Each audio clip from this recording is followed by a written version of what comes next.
नमस्कार दोस्तों। आज की इस वीडियो में हम पाश्चात्य राजनीतिक विचारक मैकियावेली के संबंध में चर्चा करेंगे। मैकियावेली का सामान्य परिचय क्या है? उनका जन्म इटली के फ्लोरेंस नगर के एक सामान्य से परिवार में 1469 में हुआ। फ्लोरेंस राज्य के राजदूत के रूप में उन्होंने अलग अलग देशों में नौकरी की। 1527 में 58 वर्ष की आयु में उनका निधन हो गया। इनके संबंध में बहुत सारे विद्वानों ने अलग अलग टिप्पणियाँ की हैं और सभी टिप्पणियाँ बहुत ही महत्वपूर्ण हैं। जैसे कि मैक्सी ने मैकियावेली को सबसे पहला आधुनिक राजनीतिक चिंतक कहा या आधुनिक राजनीतिक विचारक कहा। गैटेल ने कहा कि मैकियावेली आधुनिक राजनीतिक दर्शन का जनक है। इसी तरह डनिंग ने कहा कि प्रिंस सबसे पहली महान रचना है जिसमें मध्ययुगीन चिंतन प्रणाली का परित्याग किया गया है। इसी तरह से सेहबाइन के अनुसार सेहबाइन क्या कहते हैं, संपूर्ण पुनरुत्थान मैकियावेली में आ गया है। और जोन्स कहते हैं कि मैकियावेली अपने समय का एक उत्कृष्टतम निचोड़ है, सारांश है। तो मैकियावेली के संबंध में बहुत सी महत्वपूर्ण टिप्पणियां हैं, इनको आप याद करें क्योंकि 2-2 नंबर के सवाल इनके ऊपर बन सकते हैं। शॉर्ट आंसर टाइप क्वेश्चंस इसमें से पूछे जा सकते हैं। इसके अलावा इनकी रचनाएं कौन कौन सी हैं? द प्रिंस है जो कि 1513 में लिखी गई थी, ये बहुत महत्वपूर्ण रचना है, आप इसको याद रखें। आर्ट ऑफ वार है, ये भी महत्वपूर्ण रचना है। हिस्ट्री ऑफ फ्लोरेंस है, डिस्कोर्सेज हैं, ये भी महत्वपूर्ण रचनाएं हैं। कोई ज़्यादा पुस्तकें नहीं लिखी मैकियावेली ने, लेकिन वो एक यथार्थवादी विद्वान थे, विचारक थे और आधुनिक युग का जनक उनको कहा जाता है क्योंकि उन्होंने जो मध्य युग में चर्च की सत्ता थी, उसका प्रभाव था, उससे राजनीतिक विज्ञान को निकाला, राज्य को निकाला और उसे यथार्थवादी स्वरूप प्रदान किया। अब इनके संबंध में ये टिप्पणियाँ तो आपने देख ली। अब इनका विस्तृत रूप से हम सामान्य परिचय पढ़ेंगे कि इनका विचार क्या है, इनके विचार क्या हैं और इनका जीवन परिचय क्या है और इनकी जो रचनाएं हैं उनमें क्या क्या बातें लिखी गई हैं और इनकी अध्ययन पद्धति क्या है। तो सबसे पहले चलिए हम इनके जीवन परिचय के बारे में आते हैं। इनका जन्म इटली के पुनर्जागरण आंदोलन के अग्रणी नगर फ्लोरेंस में हुआ, आपको बता दिया 1469 में हुआ था। उनको कोई उच्च शिक्षा तो प्रदान नहीं की गई, पर इनको लैटिन का बहुत अच्छा ज्ञान था, लैटिन भाषा का इनको बहुत अच्छा ज्ञान कराया गया। उनमें योग्यता, चतुराई और बुद्धिमत्ता इतनी अधिक थी कि फ्लोरेंस के गणराज्य में उसे गृह एवं विदेश कार्यालय में एक बाबू की नौकरी दे दी गई। 4 वर्ष में ही वह उन्नति करते हुए चांसरी के द्वितीय सचिव के उच्च पद तक पहुंच गए। 1512 में इस पद से वो हटा दिए गए। इस कालावधि यानी कि 1498 से लेकर के और ये जो 1512 की जो समय अवधि थी, टाइम पीरियड था, इसमें उन्होंने अपनी योग्यता से बहुत सारे लोगों को प्रभावित किया और उन्हें फ्लोरेंस का दूत बनाकर विशेष कार्य के लिए विदेशी राज्यों में भेजा गया, जहां उन्होंने प्रशंसा बटोरी अपने कार्य से।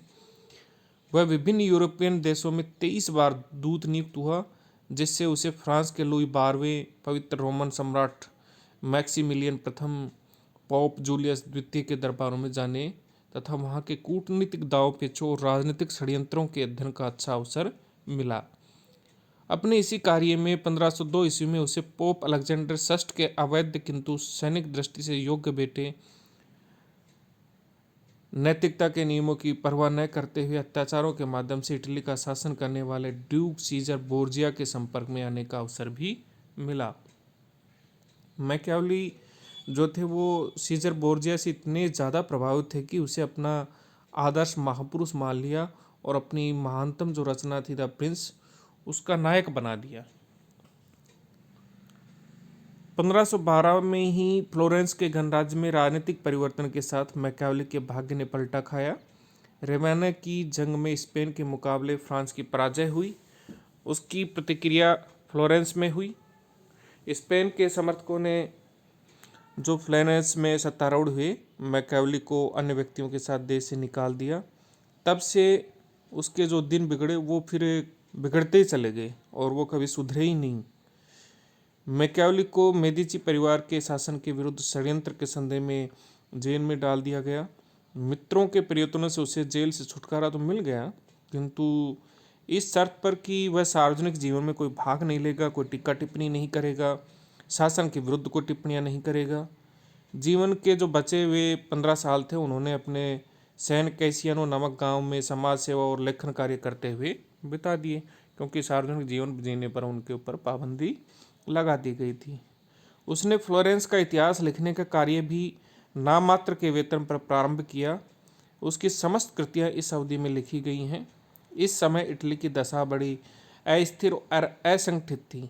दोस्तों, मैंने पूर्व के वीडियोज़ में भी बार बार आपसे कही है कि किसी भी राजनीतिक विद्वान के बारे में हमें पढ़ना है तो उसकी उस समय की परिस्थितियों को आप ज़रूर ध्यान में रखें, और उसका जो परिवेश है उसका आप ज़रूर ध्यान रखें, क्योंकि उसी परिवेश से किसी विद्वान के दिमाग में विचार पनपते हैं, विचार उपजते हैं, वातावरण में से ही विचार निकलते हैं।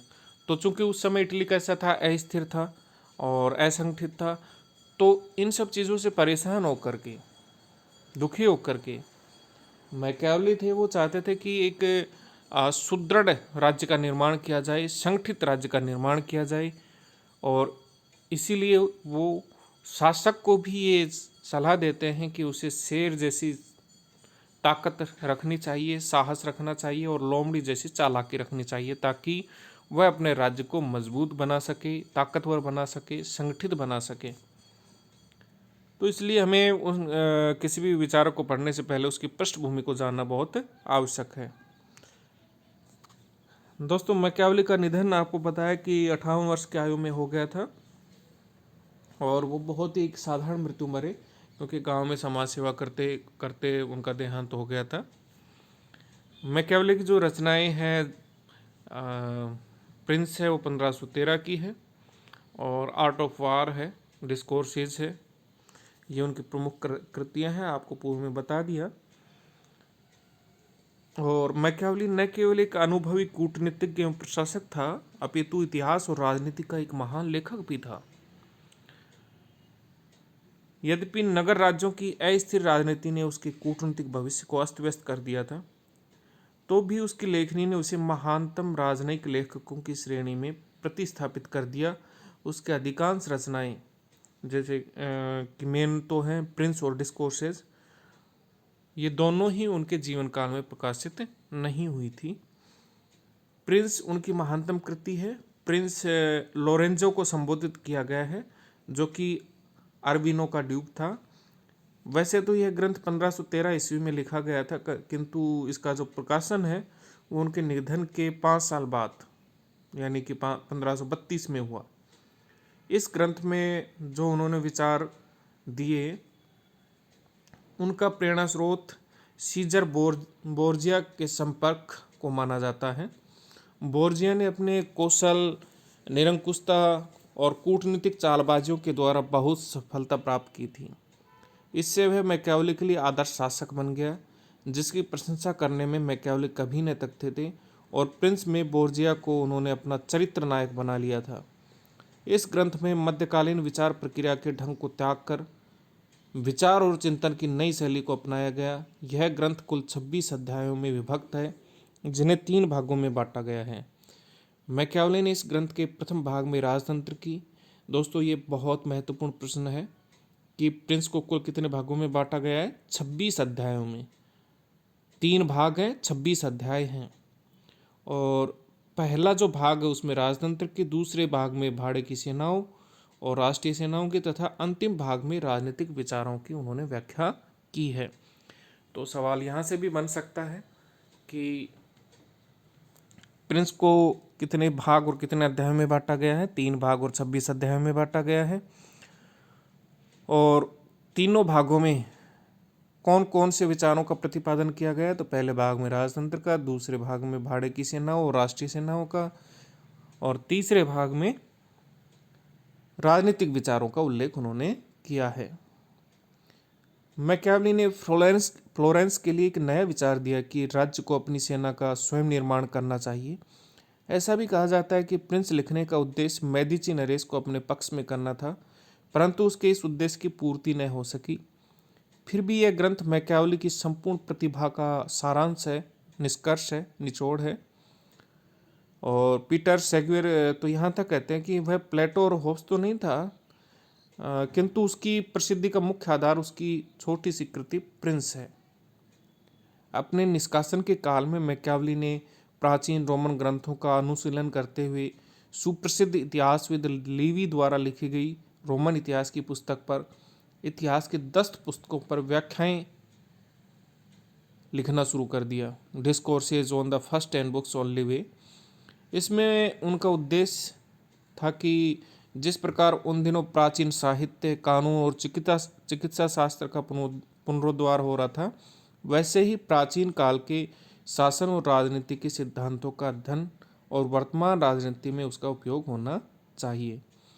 उसने अपने अनुभव और विचारों को पुष्ट करने वाले प्रमाणों को प्राचीन साहित्य से ढूंढकर अपना लेखन कार्य प्रारंभ किया। पीटर सेविगेयर के अनुसार डिस्कोर्सेज ऑन लिवी रोमन गणराज्य की संस्थाओं के उद्भव और विकास पर एक टीका है। पीटर सेग्वेयर ने मैकियावेली की दोनों प्रधान रचनाओं की तुलना करते हुए लिखा है, प्रिंस तथा डिस्कोर्सेज की विषय वस्तु शासक और शासित के आपसी संबंधों से जुड़ी हुई है। पहली रचना मुख्य रूप से शासक के आवश्यक गुणों पर प्रकाश डालती है, जबकि दूसरी रचना में मैकियावेली गणतंत्रीय शासन विधानों के विकास तथा सार्वजनिक स्वतंत्रता के रक्षण हेतु आवश्यक उपायों पर प्रकाश डालते हैं। कुक कहते हैं कि प्रिंस कठिन समय के लिए एक कार्यक्रम था और डिस्कोर्सेज शांतिकालीन सरकार का चित्रण करता है। अब मैकियावेली की अध्ययन पद्धति के बारे में बात करें तो वो कैसी है। मैकियावेली से पूर्व मध्ययुगीन विचारकों ने जो अध्ययन पद्धति अपनाई वह धर्म से प्रभावित थी, क्योंकि उस समय धर्म का बोलबाला था, चर्च का बोलबाला था। इसी कारण वे धार्मिक अंधविश्वासों और रूढ़ियों से मुक्त नहीं हो पाए। मैकियावेली ने ऐसी पद्धति को स्वीकार नहीं किया। उसको पोप एवं सम्राट के संबंधों की समस्या से कोई लगाव नहीं था और इसी कारण उसकी रचनाओं में मध्ययुगीन पादरियों और दार्शनिकों का, दो तलवारों के सिद्धांत का और इसी भांति अन्य विषय सामग्री का कोई उल्लेख नहीं मिलता है। उसने अमूर्त सिद्धांत पर आधारित मध्यकाल की निगमनात्मक पद्धति का अंत कर दिया और अपनी गवेषणा के लिए अनुभूति प्रधान अथवा ऐतिहासिक पद्धति को अपनाया। तो उनकी जो अध्ययन पद्धति है वो अनुभवमूलक है और साथ ही हिस्टोरिकल है, ऐतिहासिक है। मैकियावेली ने वैज्ञानिक तटस्थता की पद्धति अपनाते हुए समकालीन परिस्थितियों तथा अपने युग की समस्याओं को समझा और फिर अपने निष्कर्षों का प्रतिपादन किया। इस तरह उसने अपनी राजनीतिक पद्धति में अनुभववाद और इतिहासवाद का समन्वय किया। उसकी यह पद्धति अरस्तु, मोंटेस्क्यू और हीगल आदि के समान है। सेबाइन के अनुसार अरस्तु के बाद राजनीतिक गवेषणा के क्षेत्र में अनुभवमूलक पद्धति अपनाने वाला ये पहला विचारक था।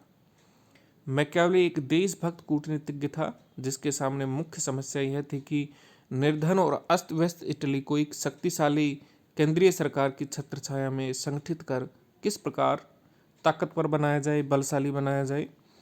इस समस्या का समाधान खोजने के लिए वह इतिहास, विशेष रूप से रोमन इतिहास की ओर आकर्षित हुआ। मैकियावेली का विश्वास था कि भूतकाल के गंभीर अनुशीलन से हम असफलता के कारणों का पता लगा सकते हैं और भविष्य का मार्ग निर्धारित कर सकते हैं। उसने निगमनात्मक पद्धति को छोड़कर इतिहास का सहारा क्यों लिया, इस संबंध में वो लिखते हैं कि बुद्धिमान लोग कहते हैं कि उनका ऐसा कहना अकारण और निराधार नहीं है कि जो व्यक्ति यह जानना चाहता है कि भविष्य में क्या होने जा रहा है, उसे इस बात पर विचार करना चाहिए कि भूतकाल में क्या हो चुका है। आप जब भविष्य की बात कर रहे हो कि क्या होने जा रहा है भविष्य में, तो आप भूतकाल में भी पढ़ लीजिए कि भूतकाल में क्या क्या हो चुका है, क्योंकि संसार की प्रत्येक घटना प्रत्येक समय में भूतकाल से एक त्वरित संबंध रखती है ऐसा इसलिए होता है कि घटनाएं मनुष्य द्वारा संपन्न होती हैं, उन मनुष्यों द्वारा जिनकी भावनाएं सदा एक सी रहती हैं। तकनीक भले कितनी बदल जाए, संचार के साधन कितने विकसित और उन्नत क्यों ना हो जाएं, लेकिन मनुष्य की भावनाएं सदा एक सी ही रहती है। उसमें दया, प्रेम, सहिष्णुता का भाव भी रहता है। दूसरी तरफ महत्वाकांक्षाएं भी उसमें हमेशा समाई रहती हैं। ये चीज़ें हमेशा हमेशा मानव स्वभाव में बनी रहेंगी। कोई भी युग हो, प्राचीन काल से लेकर आज तक, सब में ये चीज़ें मनुष्य के स्वभाव में परिलक्षित होती हैं। और सभी घटनाओं का जन्मदाता भी कौन होता है? मनुष्य होता है। तो भविष्य में अगर हमें कुछ सोचना है कि ऐसी ऐसी घटनाएं घटित हो सकती हैं, तो हमें भूतकाल की घटनाओं को भी पढ़ना पड़ेगा। वो भी मनुष्य द्वारा संपादित की गई और किसी न किसी तरीके से वो भविष्य को भी प्रभावित कर सकती हैं। तो सारांश के तौर पर हम देख सकते हैं कि मैकियावेली की अध्ययन पद्धति ऐतिहासिक, परिवेक्षणात्मक, यथार्थवादी और वैज्ञानिक विशेषताओं से युक्त थी। लेकिन आलोचकों का कहना है कि उसने इतिहास का उपयोग अपने पूर्व कल्पित निष्कर्षों की पुष्टि में किया है। डनिंग के शब्दों में, मैकियावेली की पद्धति ऊपर से जितनी ऐतिहासिक लगती है, यथार्थ में उतनी ऐतिहासिक नहीं है। और ये आलोचना तो है, लेकिन हमें ये भी मानना पड़ेगा कि राजनीतिक समस्याओं के प्रति मैकियावेली का जो दृष्टिकोण था वह अनुभव प्रधान था और उसकी भावना ऐतिहासिक थी, हिस्टोरिकल थी। रोम के इतिहास का तो उसे अच्छा ज्ञान था। राजनीति का शुद्ध रूप रखने में उसने पुनर्जागरण की उन्मुक्त, आज़ाद, प्राकृतिक बुद्धि के सहारे यह प्रयत्न किया कि राजनीति धार्मिक उपदेशों या दृष्टांतों का एक प्रकरण मात्र बनकर न रह जाए। तो ये मैकियावेली का सामान्य सा परिचय था, जिसमें हमने उनके जीवन परिचय को पढ़ा, उनकी महत्वपूर्ण रचनाओं को पढ़ा, उनकी अध्ययन पद्धति को पढ़ा। आगे के वीडियो में हम मैकियावेली के संबंध में अन्य विचारों का अध्ययन करेंगे। धन्यवाद।